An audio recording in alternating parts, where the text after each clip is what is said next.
నమస్తే, welcome to morning topic. భారతదేశం ఈరోజు పద్మ వ్యూహంలో చిక్కుకుందా? అతిపెద్ద సవాల్ ఈరోజు ఉన్నటువంటి కేంద్ర ప్రభుత్వం ముందు ఉంది. మరి ఈ సవాల్ని ఏ విధంగా మోదీ సర్కార్ అధిగమించగలుగుతోంది? గడిచిన 2-3 రోజులుగా ఢిల్లీలో నెలకొన్నటువంటి పరిస్థితులు, అక్కడి నుంచి వస్తున్నటువంటి విజువల్స్ చూస్తే చుట్టూ ఉన్నటువంటి నైబరింగ్ కంట్రీస్లో గతంలో ఏం జరిగిందో, నేపాల్లో ఏం జరిగిందో, పాకిస్తాన్లో ఏం జరిగిందో, బంగ్లాదేశ్లో ఏ విధంగా ప్రభుత్వాలు కూలిపోయాయో అదే విధమైనటువంటి కుట్ర ఇక్కడ కూడా జరుగుతున్నట్టుగా కనబడుతోంది. సేమ్ ప్యాటర్న్, అదే ప్యాటర్న్లో ఇక్కడ కూడా జరుగుతున్నట్టుగా కనబడుతోంది. నిజంగా అక్కడ వాళ్ళ ప్రవర్తన చూస్తే వాళ్ళ ఎజెండా ఒకటే కనిపిస్తోంది.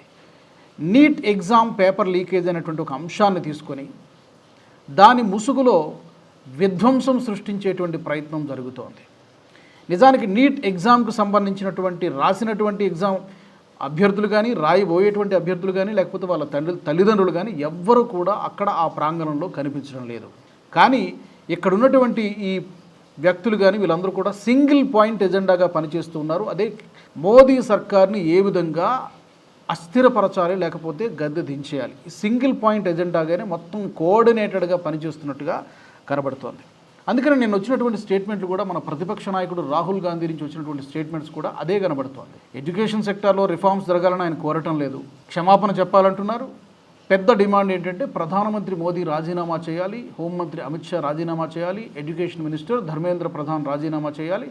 రాజీనామా చేస్తే ఏం జరుగుతుందట? ఇప్పుడు కాంగ్రెస్ వాళ్ళని తీసుకెళ్ళి అక్కడ కూర్చోబెడతారా, లేకపోతే రాహుల్ గాంధీ గారు వెళ్ళి ప్రైమ్ మినిస్టర్ సీట్లో కూర్చుంటారా? అది జరిగే పనేనా? రాజీనామాలు దేనికి పరిష్కారం?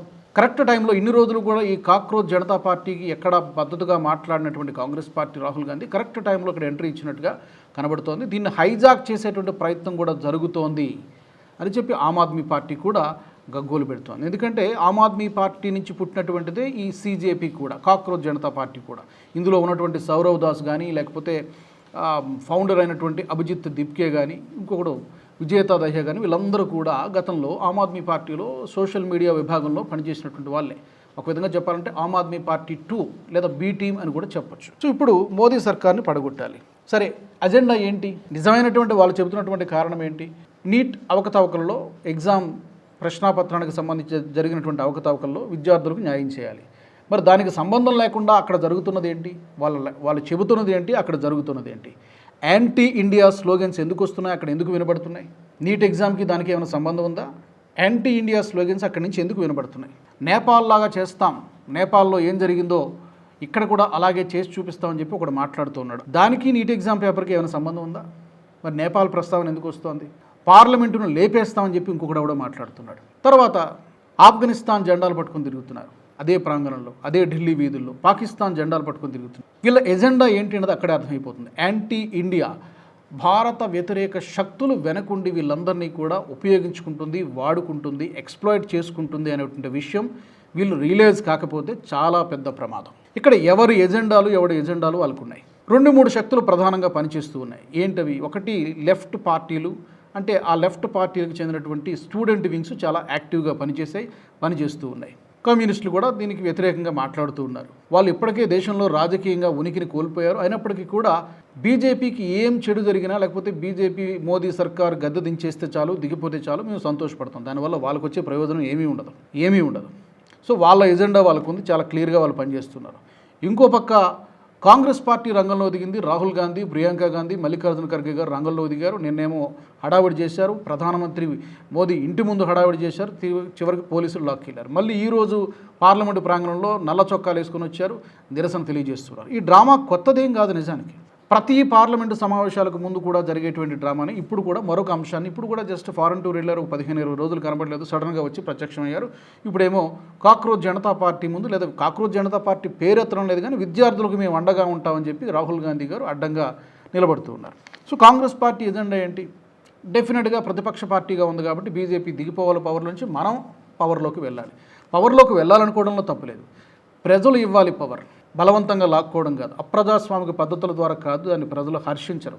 పొలిటికల్ స్కోరింగ్ కోసం మాత్రమే కాంగ్రెస్ పార్టీ ప్రయత్నం చేస్తున్నట్టుగా కనబడుతోంది. అంతకు మించి పెద్ద ప్రమాదం ఏం కనబడుతుందంటే, దీనికి మించి విదేశాలకు వెళ్ళినప్పుడల్లా ఎవరిని కలుస్తున్నారు, ఏం మాట్లాడుతున్నారు అనేటువంటిది చాలా పెద్ద ఆందోళన కలిగించేటువంటి విషయం. ఎందుకు గోప్యంగా ఉంచుతున్నారు? సో ఇక్కడ కాంగ్రెస్ పార్టీ ఎజెండా కూడా చాలా స్పష్టంగా కనబడుతుంది, మోదీని దించేయాలి. లెఫ్ట్ పార్టీ ఎజెండాలు కూడా అదే, రెండు శక్తులు పనిచేస్తున్నాయి. ఇక మూడవది ఎక్స్టర్నల్ ఫోర్సెస్. ఎక్స్టర్నల్ ఫోర్సెస్ అంటే భారత్ని ఎలాగైనా తన దారికి తెచ్చుకోవాలి, భారత్ని ఎలాగైనా మాట వినేటట్టు చేయాలని చెప్పి అమెరికా డామినెన్స్ చూపించడానికి ఎన్నో దశాబ్దాలుగా ప్రయత్నం చేస్తుంది. ఈ మధ్యకాలంలో అది మరీ ఎక్కువైంది. రకరకాల రూపంలో, టారిఫ్ల రూపంలో, H1B వీసాలను రిస్ట్రిక్ట్ చేయడం రూపంలో కానివ్వండి, రకరకాలుగా భారత్ని లొంగ తీసుకోవడానికి ప్రయత్నం చేస్తుంది. వాళ్ళ తాలూకా వ్యవసాయ ఉత్పత్తులను మన చేత కొనిపించడానికి చాలా ప్రయత్నాలు ట్రంప్ చేశాడు, అది కూడా కుదరలేదు, సంతకాలు పెట్టలేదు. ఇప్పుడు ట్రేడ్ డీల్కి సంబంధించి కూడా ప్రతిష్టంభన కొనసాగుతోంది. ఎలా దారికి తెచ్చుకోవాలి భారత్ని? అండ్ వీటన్నిటికంటే పెద్ద విషయం ఏంటంటే ఎఫ్సిఆర్ఏ ఈ విదేశాల నుంచి వచ్చేటువంటి నిధుల్ని రెస్ట్రిక్ట్ చేయడానికి భారత ప్రభుత్వం ఇప్పుడు ఒక కొత్త బిల్లును ఈ మాన్సూన్ సెషన్స్లో తీసుకురాబోతోంది. ఇది కనుక ఆమోదించబడితే డెఫినెట్గా చాలా పెద్ద ఎదురుదెబ్బ తగులుతోంది. ఈ కన్వర్షన్స్కి కానీ వీటన్నిటికీ కూడా పెద్ద ఎదురుదెబ్బ తగులుతోంది. దీన్ని ఆపడానికి శతవిధాల ప్రయత్నం చేస్తోంది. మాట వినకపోయేసరికి బై హుక్ ఆర్ క్రుక్ ఎలాగైనా సరే భారత్ని నా దారికి తెచ్చుకోవాలంటే ప్రయత్నం ఎక్స్టర్నల్గా అక్కడి నుంచి జరుగుతున్నట్టుగా, రిమోట్ కంట్రోల్ అక్కడ ఉంది, ఇక్కడ వీళ్ళందరినీ కూడా పావుల్లాగా ఎక్స్ప్లోయిట్ చేసుకుంటున్నారేమో అనేటువంటి అనుమానం కలుగుతుంది. ఎవరి ఎజెండా వాళ్ళకు ఉన్నప్పటికీ కూడా వీళ్ళందరూ కూడా అక్కడి నుంచి అక్కడ స్విచ్ వేస్తున్నారు, ఇక్కడ బల్బు వెలుగుతున్నట్టుగా కనబడుతుంది. గతంలో కూడా ఇలాంటి ప్రయత్నాలు చాలా జరిగాయి. సిఏఏ అల్లర్లు జరిగాయి, షహీన్బాగ్ అల్లర్లు జరిగాయి, రైతు చట్టాలను తీసుకొచ్చినప్పుడు, వ్యవసాయ చట్టాలను తీసుకొచ్చినప్పుడు కూడా ఢిల్లీ వేదికగా జరిగింది. కేవలం ఢిల్లీ వేదికగానే ఎందుకు జరుగుతోంది? అది కూడా పార్లమెంటు సమావేశాలు జరుగుతున్నప్పుడు మాత్రమే ఎందుకు జరుగుతుంది అంటే, రాజధాని ఒకటి, పార్లమెంటు సమావేశాలు జరుగుతున్నాయి, ఇంటర్నేషనల్ అంతర్జాతీయ సమాజం ఫోకస్ మొత్తం కూడా ఇక్కడ ఢిల్లీలో ఏం జరుగుతుందో, ఇక్కడ డెమోక్రసీ చచ్చిపోయింది, విద్యార్థులు రోడ్డెక్కారు, రణరంగమైంది, యుద్ధ వాతావరణం తలపిస్తుందని చెప్పి ఇలాంటి పతాక శీర్షికల్లో రావాలని చెప్పి ప్రయత్నమే ఈ మూడు శక్తులు కలిపి చేస్తున్నాయి. ఒకటి ఎక్స్టర్నల్ ఫోర్సెస్, రెండు ఇంటర్నల్ ఫోర్సెస్, రాజకీయ శక్తులు. వీళ్ళ ట్రాప్లో అక్కడ ఉన్నటువంటి ఈ సంఘ విద్రోహ శక్తులు, నిజానికి వాళ్ళని విద్యార్థులను కూడా అనలేము, విద్యార్థులను చెప్పుకుంటూ ఉన్నారు నిజానికి. కాబట్టి ఇన్ని కారణాలు కనబడుతూ ఉన్నాయి. డీప్ స్టేట్ వీళ్ళందరినీ కూడా వాడుకుంటోంది, తన అవసరాలకు ఉపయోగించుకుంటోంది అనేటువంటి అనుమానాలు చాలా బలపడుతున్నాయి. గతంలో ఇలాంటి ప్రయత్నాలు చాలా జరిగాయి. అందుకే కదా ఇప్పుడు ఎజెండాలు తెలుసుకొని మద్దతు ఇవ్వండి. ఈ రోజున చాలామంది సెలబ్రిటీలు మాట్లాడుతున్నారు, సోనాక్షి సిన్హా లాంటి వాళ్ళు మాట్లాడుతున్నారు, ఇక్కడ మన తెలుగులో కూడా ఒకరిద్దరు మాట్లాడుతున్నారు, మంచు లక్ష్మి వాళ్ళు మాట్లాడుతున్నారు, సింగర్ చిన్మయి శ్రీపాద ఆమె మాట్లాడుతూ ఉంది, మేము మద్దతు ఇస్తున్నామని చెప్పి. అక్కడ గ్రౌండ్ లెవెల్లో ఏం జరుగుతుందో తెలుసుకోకుండా, వాళ్ళ మోటివ్స్ ఏంటో తెలుసుకోకుండా, వాళ్ళ అజెండాలు ఏంటో తెలుసుకోకుండా మద్దతు ఇస్తే సింపతి చూపించడం వేరు, మద్దతు ఇవ్వడం వేరు. సింపతి చూపించడం వేరు, మద్దతు ఇవ్వడం వేరు. వాడి నేపథ్యం ఏంటి? సోనం వాంగ్చుక్ అనేవాడు ఎక్కడి నుంచి వచ్చాడు, అతని నేపథ్యం ఏంటి, ఇంతకుముందు ఏం చేశాడు, ఎందుకు ఇంత ఆక్రోశాన్ని వెళ్ళగొక్కుతున్నాడు, అతనికి 2 ఎన్జీఓలు ఉండే, ఒక ఎన్జీఓ లైసెన్స్ క్యాన్సిల్ అయింది, ఇంకొక ఎన్జీఓ ఇంకా పనిచేస్తుంది, అతనికి రావాల్సిన ఫండింగ్ ఆగిపోయి. ఇలా ఎవడి మోటివ్స్, ఎవడి ఎజెండాలు వాడికి ఉన్నాయి. కాబట్టి మోటివ్స్ తెలుసుకోకుండా, అజెండాలు తెలుసుకోకుండా వీళ్ళందరూ కూడా కొంతమంది అవగాహన లేకుండా కూడా మద్దతు ఇస్తూ ఉన్నారు. ఇందుకే కదా ఇప్పుడు గతంలో మనం కొంచెం హిస్టరీని మర్చిపోతున్నాం. యాక్చువల్గా బ్రిటిష్ వాళ్ళు ఆ రోజున 200 సంవత్సరాలు మనల్ని పరిపాలించారంటే కారణం ఏంటి? మనలో అనైక్యత ఉండబట్టే కదా. మన ఇంటి దొంగలే కొంప ముంచారు. ఈ రోజున కూడా ఏం జరుగుతుంది? మన ప్రజల్ని ఉసిగొల్పి, మన విద్యార్థుల్ని ఉసిగొల్పి మన ప్రభుత్వం మీదే రాళ్ళే ఇస్తున్నారు. మన గద్దె దించేయడానికి, కుర్చీ కూల్చేయడానికి ఎక్కడో కూర్చున్నవాడు డిక్టేట్ చేస్తూ ఉన్నాడు. దురదృష్టం ఏంటంటే ఇక్కడ ఉన్నటువంటి పొలిటికల్ పార్టీస్ కూడా దానికి వంతపాడుతూ ఉన్నాయి.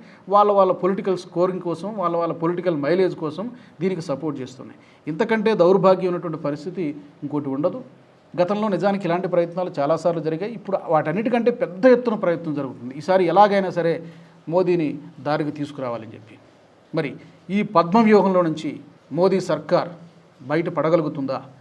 ఈ క్రైసిస్ నుంచి గట్టి ఎక్కించగలుగుతారా? ఎందుకంటే ఇప్పుడిప్పుడే స్టార్ట్ అయిన ఈ పార్లమెంట్ సమావేశాలు బహుశా ఆగస్టు 13 వరకు కూడా ఈ పార్లమెంట్ సమావేశాలు జరిగితే చాలా కీలకమైనటువంటి బిల్లులు కూడా ప్రవేశపెట్టబోతున్నారు. అది 1 నేషన్ 1 ఎలక్షన్ ఉండొచ్చు, ఎఫ్సిఆర్ఏ బిల్లు ఉండొచ్చు, ఇంకా ఒక 5-6 బిల్లులు చాలా కీలకమైనటువంటి బిల్లులు ఉన్నాయి.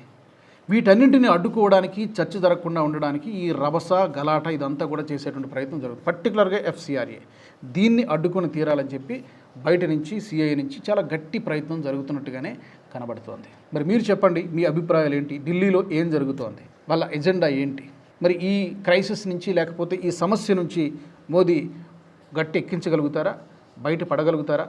గతంలో చేసినట్టు ఏం జరగబోతోంది? తప్పకుండా కామెంట్ సెక్షన్లో పెట్టండి. జై హింద్.